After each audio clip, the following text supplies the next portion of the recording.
السلام عليكم ورحمة الله وبركاته. معاكم محمود صقر، والفيديو ده هيبقى أول فيديو بيتكلم عن برنامج بلندر بالتفصيل. برنامج بلندر زي أي برنامج مش صعب خالص إن أنا أتعلمه، ولكن محتاج مني شوية مجهود عشان أفهم حيثياته، عشان أفهم تفاصيله. زي ما أنت شايف كده، لو أنت سطبت برنامج بلندر عندك، طبعا بلندر مجاني وهسيب لك اللينك، لينك التحميل بتاعه في الديسكريبشن، هتقدر تحمله بكل سهولة. لو انت حملت برنامج بلندر وبدأت تفتحه هتلاقي الواجهة دي قدامك، ولكن هيبقى فيها شوية تفاصيل مش موجودة. يعني مثلا البار اللي فوق ده مش هتلاقيه موجود، لان انا مسطب شوية ادونز موجودة زيادة بس عندي، فبتديني شكل على اللاي اوت بالشكل ده. وكمان الشكل اللي هو الفيرا لايت ستوديو ده انت مش هتلاقيه موجود عندك، ولكن كل حاجه هتبقى زي ما انت شايف كده. يمكن مثلا تلاقيه بالشكل ده، هتلاقي عندك طبعا سايكل، انا سايبه على ايفي عشان بشتغل ايفي كتير. ده كده المشهد اللي انت هتشوفه قدامك. لازم تعرف، انا بعد ما هتعلم بلندر انا هستخدمه في ايه؟ يعني انا بتعلمه ليه؟ انا بتعلمه عشان ابقى مصمم 3 دي، سواء ان انا كنت مثلا هشتغل شغل كرتوني، او كنت هشتغل شغل رياليستيك، او كنت هشتغل في شغل تحريك الشخصيات، او في موشن جرافيك. مجالات كتير جدا انت ممكن تدخل فيها. لازم طبعا تحدد انت عايز مجال ايه، عشان بعد كده تبدا تشتغل او تتعلم المجال اللي انت محتاجه. انت مش هينفع تتعلم البرنامج كله، لان مفيش حاجه اسمها برنامج، في حاجه اسمها مجال. انت بتتعلم البرنامج اللي بيخدم على المجال. ولكن كل برامج ال 3 دي موحده، كلها بتمشي بطريقه معينه، انك بتاخد البيزكس بعد كده بتخصص نفسك في حاجه معينه. فاحنا هنحاول مع بعض ان احنا ناخد البيزكس، الاساسيات، الحاجات البسيطه اللي تخليك اصلا تعرف تتعامل مع البرنامج. بعد كده تبدا انت تقرر مع نفسك انا هدخل في اي مجال. وده اللي احنا هنحاول نعمله النهارده. طيب انا دلوقتي عايز اوري لك كام حاجه كده تقدر تستفاد منها لما تشتغل بلندر بكل سهوله، ويعني الموضوع هيبقى بالنسبه لك بسيط. خليني افتح الكروم كده. دي مجموعه، ده ويب سايت اسمه تربو سكواد، موجود عليه مجموعه موديلز انت بتقدر تحملها وبتقدر تشتريها، او تقدر تنزلها مجانيه. مبدئيا كده عايز اخش على الويب سايت، اللي هو يعني الهوم بيج. من هنا انت بتخش تكتب السيرش بتاعك، ولنفترض مثلا كتبت كرتون زي ما انا كنت عامل كده، كرتون سيتي بالشكل ده، وقلت له ودوست عليه. بتلاقي عندك حاجات كتير جدا، مدينه كرتونيه. طبعا انت لو كتبت سيتي بس هتلاقي حاجات طبعا جباره تقدر تعملها برضو ببلندر، ولكن خليني في الحاجات البسيطه. زي ما انت شايف كده قدامك اكتر من مدينه تقدر تحملها، ولكن كل واحده منها بفلوس. وده اللي يهمني دلوقتي، اللي يهمني ان هم بفلوس مش ان هم مجانيين. طبعا انت بتقول لي يا ريتني كانوا مجانين عشان اقدر احملهم. هقول لك لا، حط نفسك مكان المصمم. لو انت حاطط حاجه زي كده وحاطط عليها 568 دولار جات لك بيعه واحده، انت شكرا، مش محتاج حاجه تاني طول الشهر. رقم كبير جدا، حتى وان كنت انت مثلا في دوله بالنسبه لك ال 500 دولار دول ولا حاجه، ولكن انت مش بتبيع مره واحده، انت بتبيع مره واثنين وثلاثه واربعه. تمام. يعني مثلا ديزاين زي ده ما ياخدش منك وقت كتير، ممكن ياخد في ايدك اسبوع او 10 ايام بالكتير جدا. مش هياخد في ايدك وقت كبير، هتطلع منه شغل كويس. طيب خليني ابدا اخش كده عليهم واحده واحده. انا حبيت ان انا اجيب لك احسن الحاجات اللي انا شفتها. يعني مدينه زي دي كده، مش انت شايف تفاصيلها كتير جدا. حد ممكن يقول لي يا دي صعبه قوي، وحد تاني يقول لي يا عم ايه ده، دي بسيطه جدا، ده ايه ده بص شويه مربعات وشويه.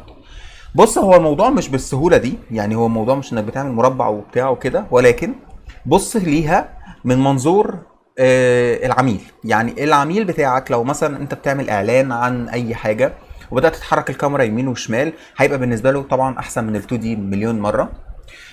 بص المنظور ان انت تقدر تبيع ده اكتر من مره. بص منظور تاني، ان انت لو اشتغلت في شركه ولا حاجه واحتاجوا منك شغل موشن جرافيكس 2 دي، فانت تقدر تحول الاشكال دي كلها ل 2 دي بعد كده، وتقدر تديله يعني شيدر 2 دي. وتقدر برضو تعمله بشكل 3 دي، بس اللي هو اللو بولي، اللي هو الشكل اللي انت اللي قدامك ده. طبعا الباكج دي ب 104 دولار. طبعا 104 دولار دول رقم كبير جدا عندي في مصر، يعني ب 3000 وكسور.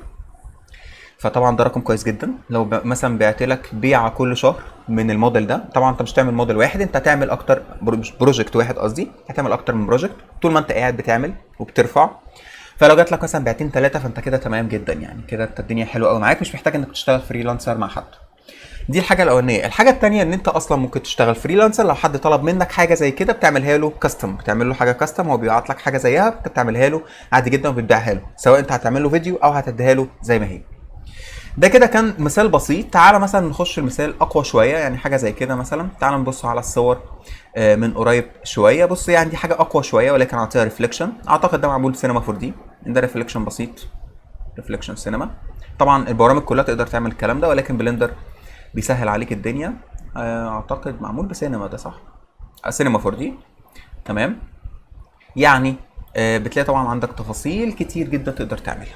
حاجه تانية دي باكج احسن شويه، انا شايف ان هي احسن شويه. ليه؟ لانها اكبر واوسع، وحتى المشاهد بتاعتها احلى، تقدر انك تطلع منها منتجات كتير، تقدر تطلع منها فيديوهات كتير جدا. يعني تخيل معايا كده كاميرا بتتحرك كده جوه الطريق. تخيل مثلا معايا علامه الموقع هنا مثلا، وتبدا انت تتحرك تقول احنا نقدر نوصل لك في اي مكان، وهكذا بقى. بص افكار بقى هتجيلك كتير جدا مجرد ما تبص على الصور.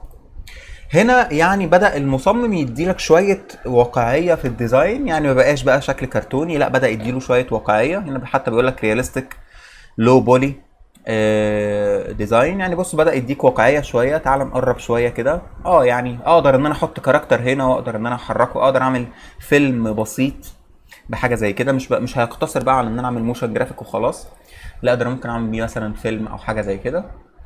مثلا بص هنا عامل لك مثلا الكنيسه والشارع، وطبعا هنا واخد برسبكتيف قوي جدا. بص عامل لك هنا عماره لسه بتتبني، فخلي بالك التفاصيل دي مهمه جدا. انت تحط في الديزاين بتاعك حاجات تليق بالواقعيه. ان انا مثلا بعمل مدينه، فاوريدي مدينه، اذا وارد جدا يبقى في مكان لسه بيتبني، وهكذا. وارد جدا يبقى في حادثه، عربيه مقلوبه مثلا الاسعاف جايه مثلا بتشيل العربيه المقلوبه، او مثلا او وهكذا، يعني حاجات كتير. مثلا تعال نخش على حاجه تانية. طبعا هنا بقى مور رياليستيك قوي، يعني الموضوع واقعي جدا. هنا بقى طبعا تقدر انك تبص، هنا بقى بدا يحط شخصيه واقعيه جدا، هنا بدا الموضوع يتحول لفيلم كرتون. فانت تقدر برضو انك توصل بالنتيجه دي، انك تعمل بروبس وتعمل انفايرمنت لفيلم كرتون. دي انفايرمنت اسمها عالم يعني. تمام. تقدر تعمل انفايرمنت الفيلم كرتون، تقدر انك تشترك في فيلم كرتون، طبعا تقدر تعمل الحاجات دي. وعلى فكره دي وظيفه قويه جدا جدا جدا. وفي شركات في اسكندريه هنا، مش هقول لك في مصر بس، في شركات في اسكندريه وظيفتك انك بتروح بتعمل الانفايرمنت دي، بتعمل بتعمل مثلا الانتريور، يعني الاوض من جوه والبيت من جوه، وبتعمل كمان الاكستيريور، مشهد زي ده كده مشهد خارجي.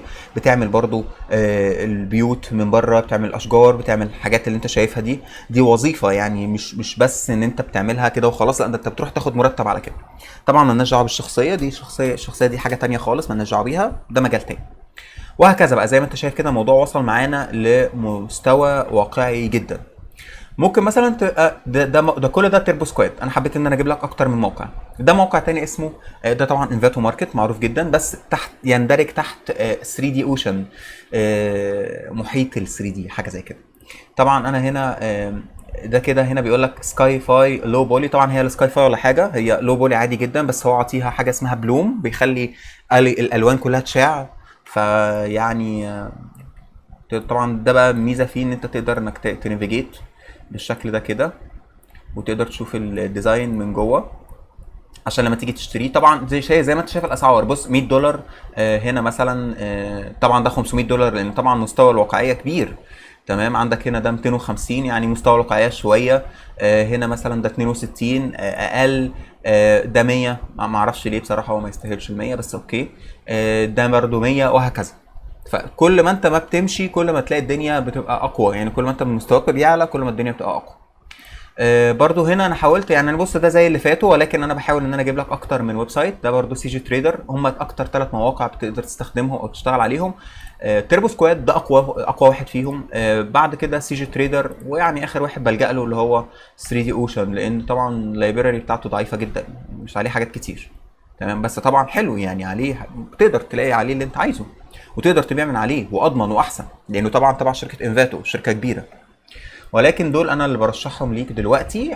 حابب تجرب ده، اوكي مفيش مشاكل. انت من دلوقتي تقدر انك تخش تصمم موديل وتقدر ترفعه. تمام. مش شرط يبقى بالحجم ده كله، لان انا لو كتبت هنا سيتي لو بولي سيتي مثلا، هلاقي حاجات ابسط، يعني هلاقي حاجات ابسط من كده بكتير، وحاجات اصغر. لو دوست على الفري هنا هيديني حاجات المجانيه، فهتلاقي هنا حاجات ابسط. بص كده هتلاقي مثلا حاجه زي كده. تمام. فري ده فري موديل تقدر تنزله، يعني تقدر تستخدمه. ده عمل كام موديل كده وحطهم. طب هو عملهم كده ليه؟ عشان الزرار ده هنا بيقول لك هاير مي، يعني هنا ممكن حد ممكن يطلب منك انك تشتغل معاه اصلا. فطبعا دي حاجه كويسه جدا لو انت كويس في اللغه، تقدر تتعامل مع اجانب او حاجه زي كده، فدي حاجه كويسه بالنسبه لك. تقدر انك تحط موديلز هنا مجاني بحيث ان هو ايه، يبقى يعني الترافيك عليها اكتر، فناس كتير تشوفك وتشتغل معاك. بس اللي انا انصحك بيه انك لما تعمل حاجه تعمل حاجه قويه. هنا طبعا بص ده حاجه قويه جدا، دي معموله بانريل ويونيتي، مش معموله بانريل ويونيتي، انا بس عايز اتاكد هي معموله بايه. اوكي، فورمات ليميتيشن يونيتي بلندر، اعتقد ده معمول بلندر بس كومباتبل مع يونيتي. يونيتي وانريل دول برامج لصناعه الالعاب. يعني بص ده كده، ده عباره عن مكان environment ينفع تعمله لعبه. بص والله العظيم بسيط جدا، يعني انت لو شفته من هنا هتحس ان هو قوي، بس والله بسيط قوي. يعني كل الحاجات ديت من ابسط الحاجات اللي ممكن تعملها، بس اكمنهم محطوطين مع بعض والكومبوزيتنج كويس، التجميعه كويسه، لايقين على بعض، مستوى الالوان، الحاجات دي كلها هتحس ان هو قوي. بس والله هو ضعيف، مش ضعيف، هو حلو بس بسيط، يعني مش هيبقى صعب عليك. تمام. ده اسمه ده ريندر، ده ريندر بسيط، ده ريندر ده ممكن يبقى سايكل اصلا يعني. ايفي، ريندر ايفي. هنتكلم عن الريندر انجنز. هنا بيوريك بقى حجم البروبس اللي محطوطه. البروبس دي يعني الحاجات اللي هي بتتكون منها الديزاين. بص حاجات ابسط من البساطه، والله تقدر تعملها بكل بساطه. انا مش عايز افضل اقول لك بسيطه بسيطه عشان ما تقولش بص محمود بيقول كده وخلاص. لا هي فعلا والله لما هتبدا انت تتعلم هتلاقي الدنيا بقت سهله قوي معاك. يمكن ده اصعب حاجه فيهم الشخصيه دي عشان عايزه شويه تفاصيل. وسعره مش رخيص، يعني سعره مش رخيص. $60 دول مش حاجه قليله. اوكي طيب، دي كده انا حبيت اقول لك ازاي تقدر تشتغل ببلندر. دي طريقه واحده بس تقدر تشتغلها، ده لو انت مش ناوي تشتغل في مكتب، لو مش ناوي تشتغل في شركه، لو مش ناوي تشتغل موشن جرافيكس، لو مش ناوي تشتغل يعني هارد سيرفس موديلنج او هارد ريندر. يعني مثلا لو انا دخلت مثلا وكتبت مثلا كده ريندر على يوتيوب، او خليني مثلا اكتب لك بلندر على يوتيوب مثلا، عايز اجيب لك حاجه قويه جدا. بص الريندر ده مثلا حاجه قويه جدا. بلاش نكتب على يوتيوب، خلينا مثلا نعمل حاجه زي كده. تمام، واقول لك اجيب لك مثلا مجموعه الصور. يعني بص هتلاقي عندك مجموعه من الريندر، بس للاسف يعني هو عاطيني دايما من البرنامج. خليني مثلا اجيب لك صوره زي دي. بص كده الريندر ده قوي جدا، انت ممكن تحس ان هو انتريور ولكن ممكن يستخدم في حاجات كتير. تمام، عايز اجيب لك مثلا ريندر يكون قوي لبلندر، ده برضو انتريور. عندك حاجه زي كده تقدر انك تستخدم وتشتغل في المجالات دي. طبعا هو مش جايب لي الصوره. تشتغل في المجالات دي، مجال انك تطلع مشهد بالشكل ده مش حاجه سهله، ولكن لما هتطلعه هتحس ان بانجاز، هتحس ان انت عملت فعلا حاجه قويه. وعلى فكره موضوع برضو ابسط من بساطه، الموضوع برضو مش هياخد منك ياه واو ده هياخد وقت كتير جدا. لا، هتشوف بنفسك انك تقدر تطلع حاجه زي كده بمنتهى السهوله. ريندر سايكل قوي جدا، وباسهل حاجات هتقدر تطلع بيها النتائج دي. بص طبعا يعني هنا بيطلع معايا حاجات جميله جدا، شغل بقى سكاي فاي وشغل بقى خيال علمي وحاجات زي كده. كل ده بلندر يقدر ينفذه لك. احنا الصوره دي جبناها، كل ده بلندر يقدر ينفذه لك بمنتهى السهوله. وطبعا يعني بمساعده الادونز الدنيا هتبقى ابسط من كده. لكن انا مش عايز ادخلك هنا، انا بقول لك بكل بساطه خليك في الحاجات البسيطه السهله اللي هنبدا نتعلم فيها الموديلنج ونبدا نتعلم فيها الريندر، ازاي احط اضاءه، ازاي اعمل الحاجات دي كلها، وبعد كده هيحلها ربنا. طيب دي كانت مقدمه كده بسيطه عن اللي احنا ممكن نعمله في المراحل اللي جايه. ان شاء الله هنبدا بقى نتعلم البرنامج واحده واحده. انا كده خلصت النهارده، اشوفكم على خير ان شاء الله في الفيديو اللي جاي. كان معاكم محمود صقر، والسلام عليكم ورحمه الله وبركاته.